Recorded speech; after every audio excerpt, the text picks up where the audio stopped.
ബംഗാൾ രാഷ്ട്രീയം മതത്തിലേക്ക് ചുരുങ്ങുകയാണോ? ഒരു ഭാഗത്ത് പള്ളി നിർമ്മാണം, മറുഭാഗത്ത് ക്ഷേത്ര നിർമ്മാണം. ബാബറി മസ്ജിദ് വലിയ രീതിയിൽ ബംഗാളിൽ വിഷയമാകുന്നുണ്ടല്ലോ.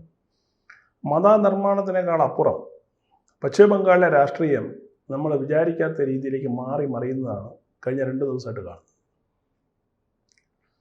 ഈ 6-ാം തീയതി ബാബറി പൊളിച്ച ദിവസം അവിടെ ഒരു ബാബറി പള്ളി നിർമ്മിക്കും എന്ന് TMCയുടെ മുൻ MLA ഹുമയൂൺ കബീർ ഒരു പ്രഖ്യാപനം നടത്തി.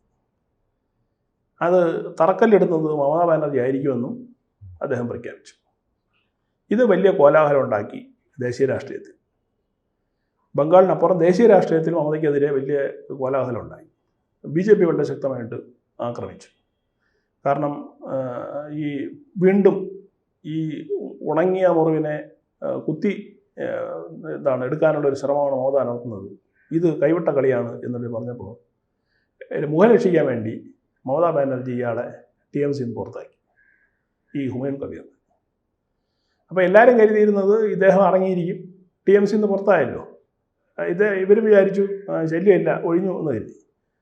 പക്ഷേ ഹുമയൂൺ കബീർ ചെയ്തത് ഈ ബാബറി പള്ളിക്ക് തറക്കല്ലിടുകയാണ് ചെയ്തത്. TMCയുടെ ഈ മുന്നറിയിപ്പിന് പുല്ലുവില അദ്ദേഹം കൊടുത്തു. അതിന് കാരണം പുള്ളിയുടെ പുറകിലുള്ള ഈ ഇസ്ലാം വിശ്വാസികളുടെ പിന്തുണയാണ്. ബംഗാളിലെ മുർഷിദാബാദ് ജില്ലയിലാണ് ഈ സംഭവം എല്ലാം നടക്കുന്നത്. മുർഷിദാബാദ് ജില്ലയുടെ ഒരു ഡെമോഗ്രഫി വെച്ചിട്ട് 70% അവിടെ മുസ്ലിങ്ങളാണ്. ബാക്കി ഒരു 30-32% ഹിന്ദുക്കളും മറ്റ് വിഭാഗക്കാരും വരുന്നത്. അപ്പോൾ ഒരു മുസ്ലിം ഭൂരിപക്ഷ പ്രദേശത്ത് TMCയേക്കാളേറെ ഹുമയൂൺ കബീറിനെ പോലുള്ള തീവ്ര ചിന്താഗതിയുള്ള ഒരാളിൻ്റെ അഭിപ്രായത്തിനായിരിക്കും മുൻതൂക്കം ലഭിക്കുക. ഇത് മുൻകൂട്ടി കാണാൻ കഴിഞ്ഞില്ല മമതാ ബാനർജി. അതുകൊണ്ട് തന്നെ ഇദ്ദേഹം സൗദിയിലെ ചില ഈ മതപണ്ഡിതന്മാരെയൊക്കെ ഇദ്ദേഹം ക്ഷണിച്ച് ഞാനിവിടെ ഇത് ചെയ്യും എന്ന് അദ്ദേഹം പ്രഖ്യാപിക്കുകയും 6-ാം തീയതി വലിയൊരു ചടങ്ങ് സംഘടിപ്പിക്കുകയും ചെയ്തു. ഇതിൻ്റെ തറക്കല്ലിടുകയും ചെയ്തു. പക്ഷേ നമ്മൾ ശ്രദ്ധിക്കേണ്ടത്, ആ ചടങ്ങിൽ ജില്ലയുടെ വിവിധ ഭാഗങ്ങളിൽ നിന്ന്, മുർഷിദാബാദ് ജില്ലയുടെ വിവിധ ഭാഗങ്ങളിൽ നിന്ന് ഈ ഇസ്ലാം മതവിശ്വാസികൾ ഇഷ്ടിക, മറ്റ് നിർമ്മാണ സാമഗ്രികളെല്ലാം ട്രാക്ടറുകളിലും തലച്ചുമടുമൊക്കെ ആയിട്ടൊക്കെ ഈ പറഞ്ഞ സ്ഥലത്തെത്തിച്ചു. സാധാരണഗതിയിൽ ക്രമസമാധാനം ചെയ്യേണ്ട പോലീസ് മമതാ ബാനർജിയാണ് ആഭ്യന്തരമന്ത്രി, ഇയാൾ അറസ്റ്റ് ചെയ്യണം, എന്നിട്ട് ഈ പരിപാടി നടക്കാൻ പാടില്ല എന്ന് പറയണം. പക്ഷേ മമത ഒന്നും ചെയ്തില്ല. ചെയ്യാത്തതിൻ്റെ കാരണം ഇയാളെ വെറുതെ പണക്കണ്ടല്ലോ, അയാൾ ചെയ്തിട്ട് പോട്ടെ എന്ന് കരുതി. പക്ഷേ ഇത് കഴിഞ്ഞിട്ടുള്ള ഹുമയൂൺ കബീറിൻ്റെ പ്രഖ്യാപനമാണ് മമതാ ബാനർജിക്ക് ഇനി ഉറക്കമില്ലാത്ത രാത്രി ഉണ്ടാക്കാൻ പോകുന്നത്. കാരണം മീറ്റിങ്ങിൽ കേവലം തറക്കല്ലിടുക മാത്രമല്ല, വലിയ തോതിൽ പണം സമാഹരിക്കുകയും ചെയ്തു.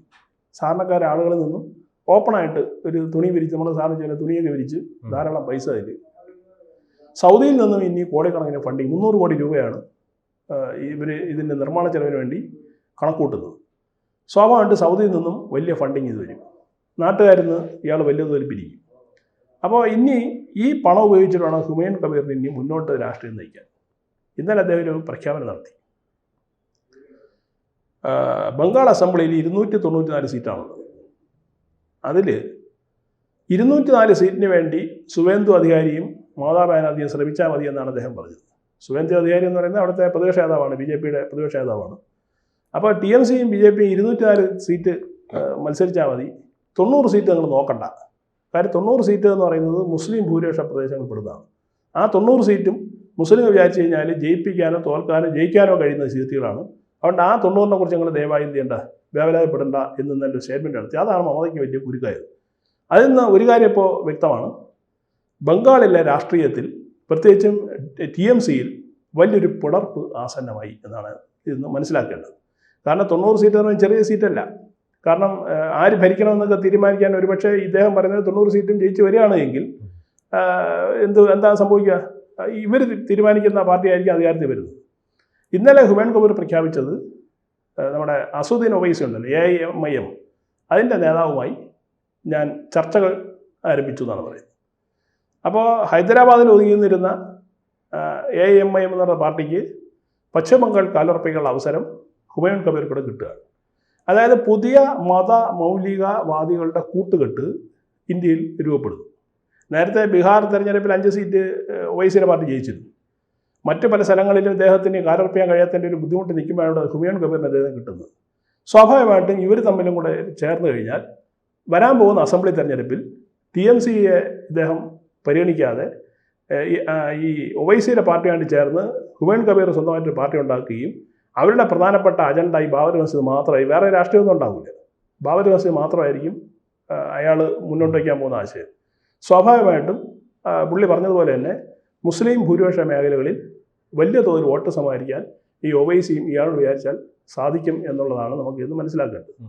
അപ്പോൾ അപ്പോഴെന്താ സംഭവിക്കുക? സ്വാഭാവികമായിട്ടും മത മൗലികവാദത്തിൻ്റെ അടിസ്ഥാനത്തിലുള്ള തെരഞ്ഞെടുപ്പായിരിക്കും ബംഗാളിൽ സാക്ഷ്യം വയ്ക്കാൻ പോകുന്നത്. മറുഭാഗത്ത് ഇന്നലെ വേറൊരു സംഭവം നടന്നു. 6-ാം തീയതി ഇതാണെന്നെങ്കിൽ 7-ാം തീയതി നടന്നൊരു സംഭവം എന്ന് പറയുന്നത് കൊൽക്കത്തയിലെ ബ്രിഗേഡ് ഗ്രൗണ്ടിൽ ഒരു കൂട്ട ഭഗവത്ഗീത പാരായണം ഉണ്ടായിരുന്നു. ഏതാണ്ട് 7 ലക്ഷത്തോളം ആളുകൾ പങ്കെടുത്ത ഒരു ഇവൻ്റായിരുന്നു. അതിൽ ഈ പങ്കെടുത്ത മുഴുവൻ ആളുകളും ഗീത പാരായണം ചെയ്യുകയായിരുന്നു. അപ്പോൾ ഒരു ഭാഗത്ത് ഈ കൺസോൾട്ടേഷൻ, ഹിന്ദുക്കളുടെ ഒരു കൺസോൾട്ടേഷൻ വരുന്നു. അതായത് മമതയുടെ ദുർഭരണം കാരണം ഈ ഇല്ലീഗലായിട്ടുള്ള അങ്ങനെ ഒരു ധ്രുവീകരണം ഉണ്ടാക്കാതെയാണ് ഇത്രയും നാൾ മമത അവിടെ ഭരണം നടത്തിയത്. അല്ല, ധ്രുവീകരണം നേരത്തെ ഉണ്ടാക്കിയിരുന്നു. നേരത്തെ തന്നെ ബംഗാളിൽ ധ്രുവീകരണം ഉണ്ട്, ഹിന്ദു മുസ്ലിം തമ്മിലുണ്ട്. പക്ഷേ ഇപ്പോൾ ഉള്ള ധ്രുവീകരണത്തിൻ്റെ പ്രത്യേകത എന്ന് പറയുന്നത് ഇതിൽ നഷ്ടം ഉണ്ടാകാൻ പോകുന്ന മമതയ്ക്കാണ്. നേരത്തെ മമതയ്ക്ക് ലാഭം ഉണ്ടായിരുന്നു, ഇനി ഉണ്ടാകുന്ന നഷ്ടമാണ്. അപ്പോൾ മമതാ ബാനർജിക്കെതിരെ ഇപ്പോൾ ഒരുപാട് ശക്തികളായി. ആൾറെഡി BJPയുടെ നേതൃത്വത്തിലുള്ള ഈ ഹിന്ദു സംഘടനകളെല്ലാം തന്നെ ഒരുമിച്ച്, സന്യാസി സംഘടനകളിലൊക്കെ ഒരുമിച്ച് ഇവർക്കെതിരെ പോരാടണം എന്നുള്ള ഒരു തീരുമാനം എടുത്തിട്ടുണ്ട്. അതിൻ്റെ ഭാഗമായിട്ടാണ് ഇന്നലെ ഈ ഗീതാപാരായണവും കൂടി അതിൽ ചേർത്ത് വായിക്കണം. മറുഭാഗത്ത് ഹുമയൂൺ കബീറിനെ പോലുള്ള ആളുകൾ, TMCയിൽ നിന്ന ആളുകൾ മാറി പുതിയ പാർട്ടി ഉണ്ടാക്കി മുസ്ലിങ്ങൾക്ക് വേണ്ടി ഒരു പാർട്ടി എന്നുള്ള തരത്തിലേക്ക് ചിന്ത വന്നു കഴിഞ്ഞു. അപ്പോൾ സ്വാഭാവികമായിട്ടും അവിടെയുള്ള മുസ്ലിങ്ങൾ എന്തായിരിക്കും? ഇയാളെയായിരിക്കും പിന്തുണയ്ക്കുക. ഇനി TMCയിലുള്ള ഹിന്ദുക്കൾ, TMCക്ക് ഇതുവരെ വോട്ട് കൊണ്ടിരുന്ന ഹിന്ദുക്കൾ സ്വാഭാവികമായിട്ടും ഒരു പുതിയ മുസ്ലിം പാർട്ടി വരുമ്പോൾ ഇവരെന്ത് ചെയ്യും? ഹിന്ദുവിനെ അനുകൂലമായിട്ട് ചിന്തിക്കാൻ ശ്രമിക്കും. അപ്പോൾ അതിൻ്റെ ഗുണം കിട്ടുന്നത് BJPക്ക് ആയിരിക്കും. മറുഭാഗത്ത് ഇവരുടെ വോട്ട് ബാങ്കായിരുന്ന ബംഗ്ലാദേശിലേക്ക് പറഞ്ഞു വിട്ടു. SIRൻ്റെ ഭാഗമായിട്ട് ബംഗ്ലാദേശിലെ രോഗികളൊക്കെ പോയി. അപ്പോൾ ഇനി അവരിന്ന് വോട്ട് വാങ്ങാൻ മമതയ്ക്ക് കഴിയില്ല എന്നൊരു സാഹചര്യമുണ്ട്. ചുരുക്കി പറഞ്ഞാൽ മമതാ ബാനർജിയുടെ ഭരണത്തിന് ഒരു അറുതി ഇതോടുകൂടി എന്താണ് ഈ ഹുമയൂൺ കബീറിൻ്റെ പ്രഖ്യാപനത്തോടുകൂടി വന്നു എന്ന് വേണം മനസ്സിലാക്കാൻ. മറ്റൊരു കാര്യം കൂടി ഉള്ളത്, മമതാ ബാനർജിയെ പോലുള്ള രാഷ്ട്രീയക്കാർ ഇവിടെ പിണറായി വിജയനും വൈകി ഇന്നലെ മനസ്സിലാക്കി. അതായത് വിഷസർപ്പത്തെ പാൽ കൊടുത്ത് നമുക്ക് കുറച്ച് നാളൊക്കെ വളർത്താം, അത് കുറേ കൂടുതലായാൽ തിരിഞ്ഞു കൊത്തും എന്നുള്ള ഒരു തത്വം ഇന്നലെ വ്യക്തമായി. കാരണം ഇസ്ലാമിക വോട്ട് അല്ലെങ്കിൽ മുസ്ലിം വോട്ട് ബാങ്ക് ലക്ഷ്യമാക്കി അവരെ കൂടെ നിർത്തി താലോലിച്ച് ആലിംഗനം ചെയ്ത് നടക്കുന്നവർ തിരിച്ചറിയണം ഇവർ നാളെ തിരിഞ്ഞു കൊത്തും എന്നുള്ളത്. ഹുമയൂൺ കബീർ അതിനൊരു പാഠമാണ്. കാരണം വളർത്തി മുസ്ലിങ്ങൾക്ക് വേണ്ടി ഹിന്ദുക്കളെല്ലാം വെറുപ്പിച്ച ആളാണ് മമതാ ബാനർജി. ഹിന്ദുക്കളെയും മറ്റ് മതസമൂഹങ്ങളെയും വെറുപ്പിച്ച ആളാണ്. ആ വെറുപ്പിച്ച വ്യക്തിക്ക് നേരെ സ്വന്തം പാളയത്തു നിന്ന് ഒരാളിപ്പം തിരിച്ചടി കൊടുക്കുകയാണ്. അപ്പോൾ നിങ്ങൾ എത്രത്തോളം തന്നെ അവരെ കൈയിട്ട് വളർത്തിയാലും സംരക്ഷിക്കാൻ ശ്രമിച്ചാലും നാളെ അവരവരുടെ യഥാർത്ഥ രൂപം കാണിക്കും എന്നുള്ള ഒരു സത്യം ഈ ബംഗാളിൽ കൂടി ഇത് ഉരുത്തിരിഞ്ഞു വന്നിരിക്കുകയാണ്. ഇത് സ്വാഭാവികമായിട്ട് നേട്ടം ഉണ്ടാകാൻ പോകുന്നത് BJPക്ക് ആയിരിക്കും. ഒപ്പം മതധ്രുവീകരണം ബംഗാളിൻ്റെ നിലവിലുള്ള സാമൂഹിക സാഹചര്യത്തിന് വലിയൊരു ഭീഷണിയാവുകയും ചെയ്യും എന്നാണ് ഞാൻ മനസ്സിലാക്കുന്നത്. കൂടുതൽ വാർത്തകളും വിശേഷങ്ങളും നിങ്ങളിലേക്ക് എത്താൻ ABC മലയാളം സബ്സ്ക്രൈബ് ചെയ്യുക, ബെൽ ബട്ടണും അമർത്തുക.